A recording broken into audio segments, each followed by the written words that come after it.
Emptying the Four Truths. Although the birth and death of the delimited segment has already been ended, the birth and death of the fluctuations still exist. What is meant by the birth and death of the fluctuations which continue even after the attainment of still extinction? The fluctuations refer to the thoughts we give rise to, one thought after another, the first, then the next, then the one after thought, unceasingly. The unending transformation of the flow of thought is called the birth and death of the fluctuations. The production of one thought is a birth, and the extinction of one thought is a death. Why is it called birth and death? It is because genuine samadhi has not been attained. When one enters samadhi, coarse thoughts and desires stop. When the first dhyana called the ground of bliss, born of separation, is attained, the path stops. When you reach the second dhyana called the ground of bliss or born of samadhi, your breath stops. At the third dhyana called the ground of wonderful happiness, apart from bliss, your thought stops. In the fourth dhyana, called the ground of clear purity, which discards thought, there are no fine thoughts. However, attainment of the four dhyanas is not a verification of the fruition of enlightenment. They are nothing more than temporary realizations which come as a result of cultivating the way. Moreover, the four dhyanas are not very high levels. Most ordinary people who cultivate the way can probably attain the fourth dhyana. This is the way you should cultivate it. In discussing the question of the way, I will first explain the Chinese character Dao, way. The character contains an element indicating going or walking.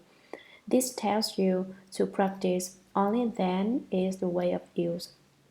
Because you need to cultivate according to the way, it is said, the way is to be practiced. If you don't practice it, of what use is the way?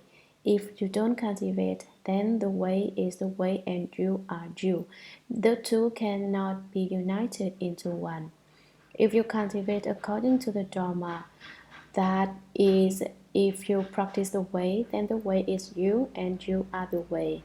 The way and you are fundamentally inseparable. It is said of the virtuous nature, virtue is to be practiced. If it is not practiced, how can there be virtue? That is not to say, day in and day out, I say, act virtuously, act virtuously, act virtuously. You practice virtue with your mouth, but you don't actually practice any virtue at all.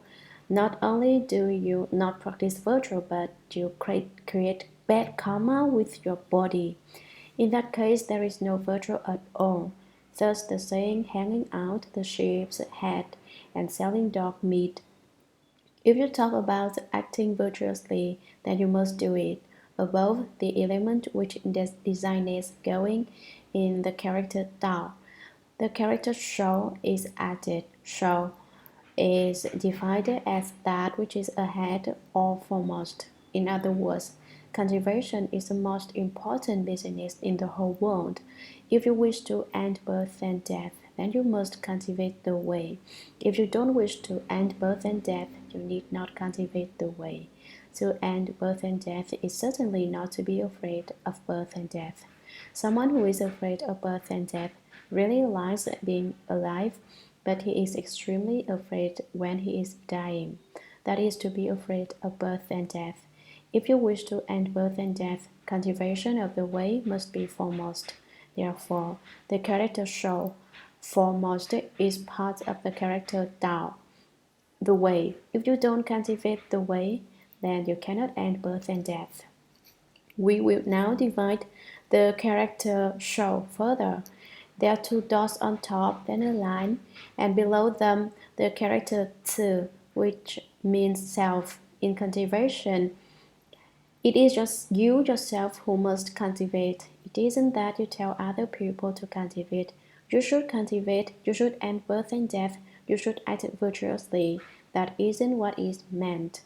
You must cultivate the way yourself. The one important matter is for you to do it yourself, so there is the character 次 in the character meaning way, do it yourself. The horizontal line above the 2 is the character E, 1. What should you do? Find the 1. Of what use is it? From the 1, everything in the world is generated. 1 is the beginning. Only after 1, there are 3, 2, there are 2, then 3, then 4, then 5, up to an infinite number. They are all generated from the number 1.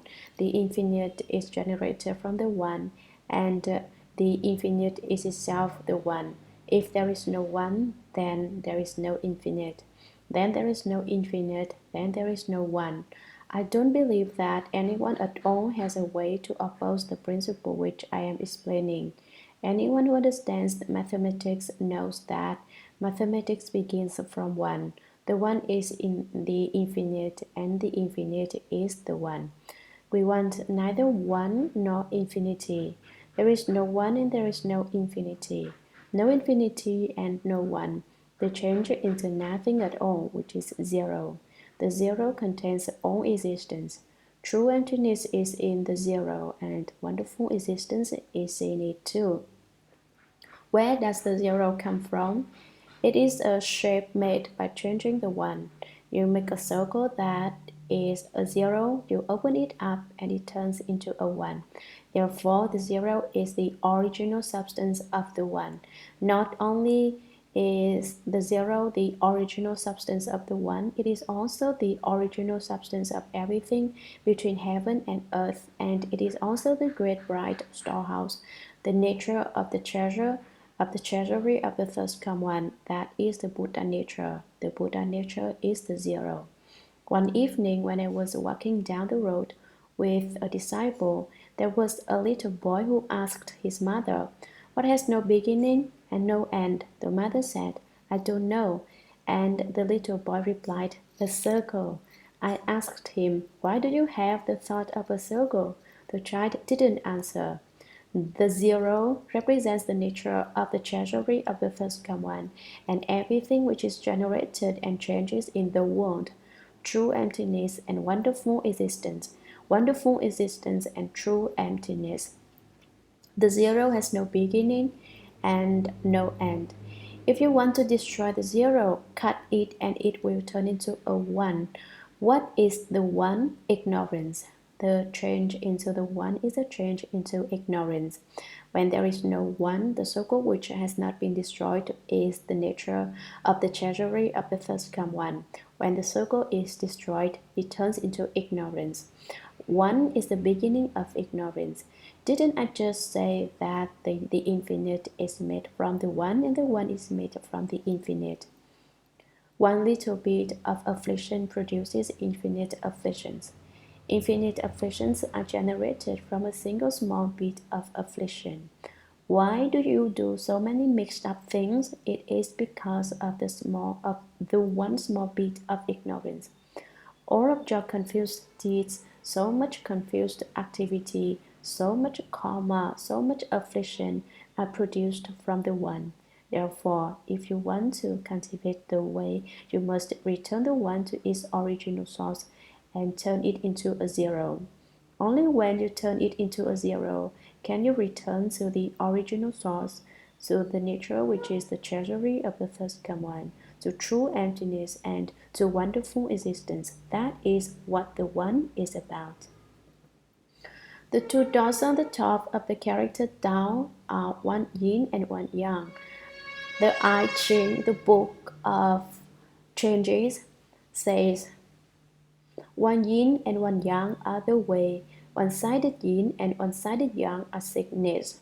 Perhaps there is pure yin which changes into a ghost, or pure yang which changes into a god. Therefore, it is said, one-sided yin and one-sided yang are sickness. They are divided. The character yi, 1, is divided to produce the 2 dots. Ignorance generates view delusion and thought delusion. So the 2 dots can also be said to be view delusion and thought delusion. I have just talked about cutting them off. The two dots representing view delusion and thought delusion get together to produce countless, numberless delusions, and all of them are generated from the one. If you wish to return to the original source, turn the one into a zero again. How? It's not very difficult. You need only work hard every day in cultivating the way, in sitting in meditation and looking into dhyana, and then you can turn into the origin. You can change into a zero, into the great bright treasury, which is your original nature. Because you say, I don't believe it, you are still in darkness. If you do believe it, then you can return to your great bright treasury. Because you don't believe in this Dharma door, day in and day out ignorance and affliction never leave you, and you don't change into what the Transcon is called a barrel of black energy. If you believe in this Dharma door, then you can return to your originally existent wisdom, return to the source, and attain to the great bright treasury. You can return to your own great, perfect mirror wisdom, to the wisdom whose nature is equality, to the wonderful investigative wisdom, and to the wisdom of successful performance. I have just explained only a very little bit about the character Tao, not even 1/10 millionth. Were I to talk about it in detail, I am afraid that it would take a very long time and I would not be able to finish. Why? Because it is so wonderful. The great master Chu Yi, the wise one, spoke for 90 days about the word wonderful, miao. If you were to speak clearly about the character Tao, I'm afraid you couldn't finish talking about it in 90 years, not just 90 days. I'm afraid that my lifespan in this lifetime will not be that long, so I can only say a little bit. Nevertheless, I will still say a little bit more about the character Tao. The two dots, the one yin and one yang, can be written to form the character Ren, person. The way is not in the heavens, nor is it in the house, nor is it among animals or hungry ghosts. It is among people. Every person can cultivate the way. Every person can realize the way. Every person possesses the way from the beginning. It is not obtained from outside. Your successful cultivation of the way is simply the realization of the way of the Buddha. Since you haven't yet cultivated the way to realization, has your way been lost? No, every person is a fulfillment of the way. If you are talking about the heavens, you can say that the sun and the moon are in the two dots. One dot is the sun and one is the moon. Speaking of pupil, you can say that the two dots are the two eyes. Ultimately, it is necessary to use your wisdom eye to cultivate the way. It is necessary to have wisdom to return the one to the origin and change it into a zero. Zero is the nature of the treasury of the first come one. It is the great bright treasury. It is the Buddha nature you and I fulfill together. If you are able to return to that Buddha nature, then in this very body you will immediately realize Buddhahood and will not have to wait to cultivate blessings and wisdom for 3 Asamkhya Kampas and to develop hallmarks and minor characteristics for 100 Kampas. You won't have to wait for such a long time, but can realize Buddhahood immediately. Why haven't you realized it? Because you don't know the way. You haven't cultivated the way. There was no one who taught you the way. Therefore, until now, you have been born and died, died and been reborn, birth and death, death and rebirth. Your turning back and forth in the revolving wheel of the six paths can also be said to be jumping into the zero. Into what zero do you jump? Into the zero of the revolving of the six paths, which turns you back and forth. Suddenly you are in the heavens, suddenly you are back on earth, Suddenly you are a hungry ghost, suddenly you are an animal, suddenly you are a god, suddenly you are in the house, suddenly you are an asura, suddenly you are a person again. You revolve back and forth inside it, unable to jump out in order to keep from spinning around. If you can jump out, destroy the one and return to the zero origin.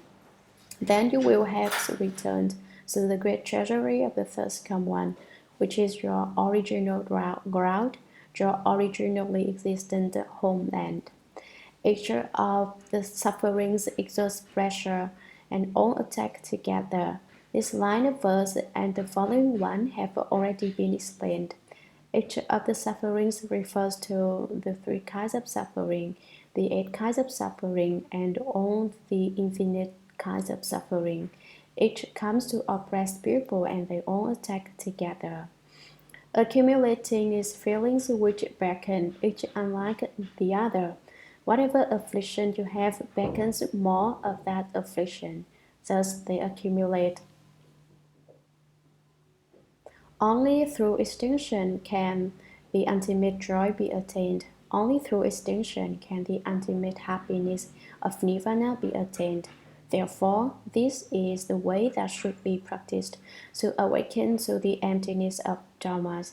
Everyone should cultivate this way and awaken to the emptiness of both people and dharmas. You should not be attached. Therefore, the sutra says, no suffering, no accumulating, no extinction, no way. All must be emptied. Through three turnings of the four truths, the Dharma wheel revolves. The three turnings of the Dharma wheel of the four truths have already been explained.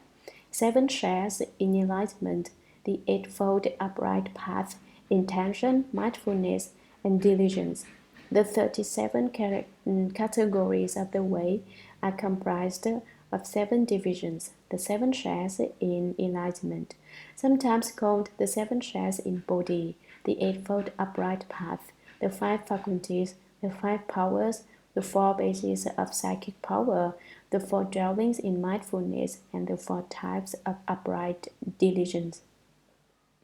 The 7 shares in enlightenment are choosing a dharma, vigor, joy, rejecting, giving up, mindfulness, samadhi. Your cultivation should be in accord with these 7 dharmas. Choosing a dharma, the first share in enlightenment, means the choosing of a method. The Chinese word Chao, enlightenment, also means understanding. You should choose a method for cultivation. You should have the selective Dharma eye, which knows right Dharma and wrong Dharma, good Dharma and evil Dharma, black Dharma and white Dharma. When you have the power of selection, you are incapable of taking right as wrong, black as white, and good as bad. Without the share in enlightenment for choosing a Dharma, you pick the wrong method. Once you pick a method, you must cultivate according to it. If you cultivate according to a Dharma, then you should have vigor, the second share in enlightenment. Your vigor should be upright and not deviant. Upright vigor may refer to your sitting in meditation or to your holding mantras or studying the teachings or maintaining the precepts or cultivating patience. All the kinds of vigor which are a help to you. If you don't have vigor, then today you sit in meditation and tomorrow you don't. One day you maintain the precepts and the next day you don't. Today you cultivate patience and tomorrow you don't. That is like the vigor share in enlightenment. If you have the vigor share in enlightenment, in the 6 periods of time, that is, in the 3 periods of the day and in the 3 periods of the night, you are constantly vigorous and never at rest. Once you have vigor, you can obtain the dhyana bliss that is the share of enlightenment called joy.